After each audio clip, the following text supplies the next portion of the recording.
अस्सलाम वालेकुम। मेरा चैनल परनिया वॉइस में आप सबको खुश आमदीद। सिस्टर, आपसे उम्मीद की जाती है वीडियो को लाइक करें और चैनल को भी सब्सक्राइब कर दें। शुक्रिया। सिस्टर, आज मैं एक नावल के साथ आपकी हाजिर खिदमत हूँ। चलिए चलते हैं नावल की जानिब, जिसका नाम है ज़िंदगी मुस्कुराहट है, जिसकी राइटर हैं निम्रा अहमद। तीसरी और आखिरी किस्त। मोहब्बत पांचवा मौसम होता है जो अनजाने में आपके दिल पर वारिद होकर अंदर की दुनिया बदल के रख देता है। ऐसा रंग जो आपके वजूद को ऐसा निराला रंग अता करता है जो हर मौसम में खिलता दमकता रहता है, जिस पे मौसमों के तगय्युर व तब्दुल का असर ही नहीं होता। ऐसे ही मौसम और रंग से असफ़र ने मुझे मुतारिफ़ करवाया, और करवाया भी किस वक्त और लम्हे में जब मुझे इससे नफ़रत हो जाना चाहिए थी, लेकिन मोहब्बत हो गई। हुआ कुछ यूं कि खालदा चची ने मेरी नक चढ़ी माँ को ताना दे डाला कि तुम्हारी बदज़ुबानी और बदगुलामी की वजह से तुम्हारी बेटी के लिए कभी अच्छा रिश्ता नहीं आएगा। आया भी तो किसी अंधे, लूले, काने, गंजे का आएगा। तो इनकी अना ने इसका जवाब देने की ठानी। एक जानने वाली के तौसत से एक फैमिली के अकलौते इंग्लैंड पलट बेटे का रिश्ता मंगवा लिया, और शोमई किस्मत के माया इन्हें दिल और जान से भा गई। लड़के का मुस्तकिल इंग्लैंड में रहने का इरादा था। दोनों घरों ने बाहम रजामंदी से जुमा के दिन मंगनी की रस्म कर लेने का फैसला भी कर लिया।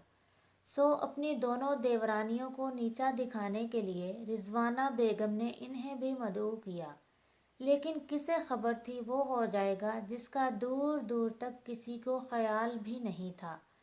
ताया अब्बा, मैं माया को दिल और जान से चाहता हूँ और इसे अपना साथी बनाना चाहता हूँ। आप लोगों ने यकीनन माया के लिए किसी बेहतर फ़ैसले का ही इंतखाब किया होगा, लेकिन इसे एक ऐसे शरीक हयात की ज़रूरत है जो इसे बेहतर तौर पे समझता हो, इसकी पसंद नापसंद मूड के मुतल्लिक जानता हो।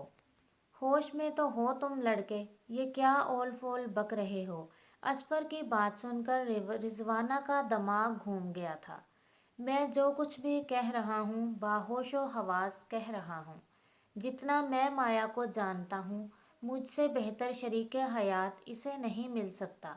और अगर आप लोगों ने मेरी बात रद्द करके आज माया का रिश्ता कहीं और कर दिया, तो याद रखें, ये स्लीपिंग पिल्स खा के मैं अपनी ज़िंदगी का ख़ात्मा कर लूँगा।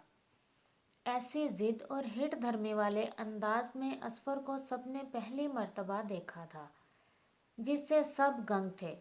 जब लड़के वालों ने मंगली करने से माजरत कर ली, अब सोच विचार का तो वक्त ही नहीं था। सो सब ने मिलकर वहीं बैठे अगले जुमा को माया की मंगनी असफ़र से कर देने का फ़ैसला कर लिया था। शौकत राना भी खुश थे कि इनकी अकलौती बेटी ब्याह कर इनसे कहीं दूर नहीं जाएगी, बल्कि इसी घर में ही रहेगी। तुम्हारे दिमाग में ये खन्नास क्यों कर समाया कि मेरे साथ ही शादी करनी है?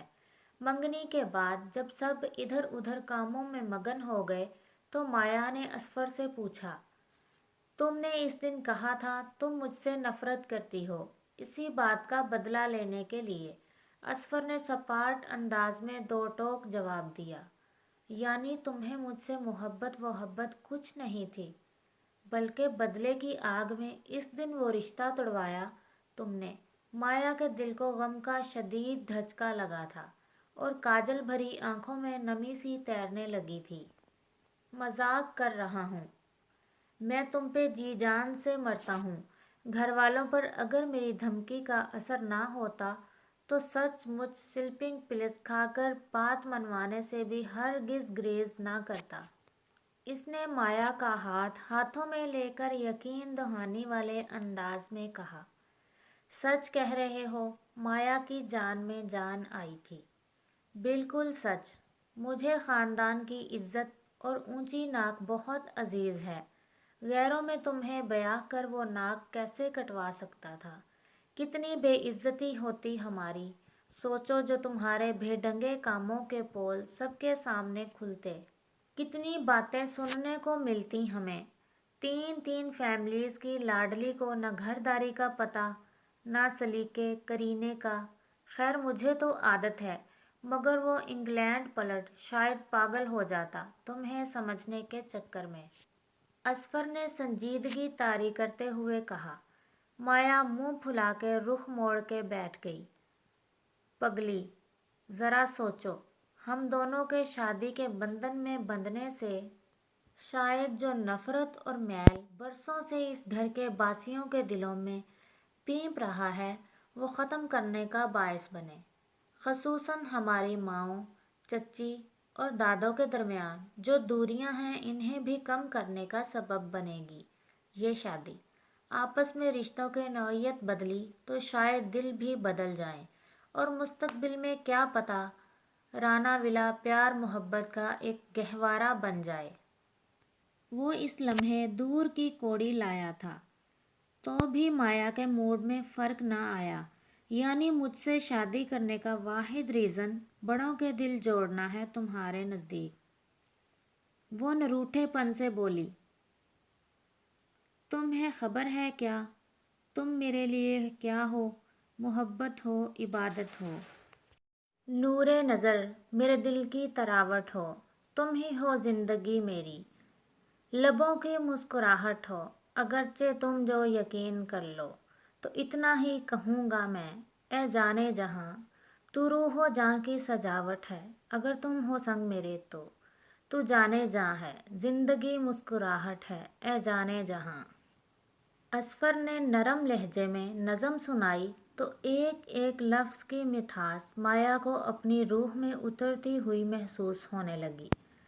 اس نے فقط مسکرا کر اس کی محبت کا خیر مقدم کیا تھا۔ اپنے حالات سے میں صلح تو کر لوں لیکن مجھ میں روپوش جو ایک شخص ہے مر جائے گا۔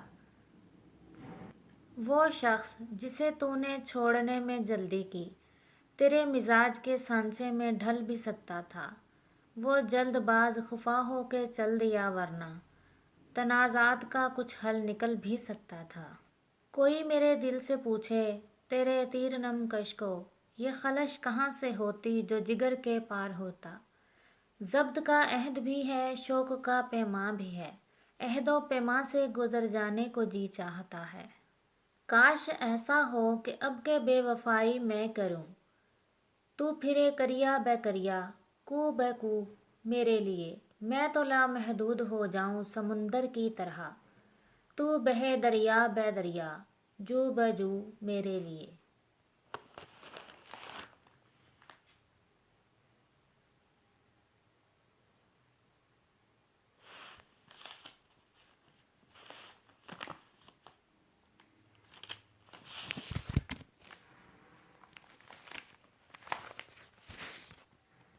اصفر نے اس کا موڈ درست کرنے کے لیے پھر سے وہ نظم پڑھی۔ تمہیں خبر ہے کیا تم میرے لیے ہو کیا، محبت ہو، عبادت ہو، نور نظر میرے دل کی تراوٹ ہو، تم ہی ہو زندگی میری، لبوں کی مسکراہٹ ہو، اگر تم جو یقین کر لو تو اتنا ہی کہوں گا میں، اے جانے جہاں تو روح و جاں کی سجاوٹ ہے، اگر تو ہو سنگ میرے تو زندگی مسکراہٹ ہے، اے جانے جہاں۔ اس نے فقط مسکرا کر اس کی محبت کا خیر مقدم کیا تھا، یقین کے ہزاروں دیے اس لمحے اس کی آنکھوں میں جھلکتے واضح دیکھے جا سکتے تھے۔ یہ ناول تو پہنچا اپنے اختتام تک۔ بہت جلد ملتے ہیں انشاءاللہ کسی نئے ناول کے ساتھ، تب تک کے لیے اللہ حافظ، فی امان اللہ۔ آپ کی پرنیا عزیز۔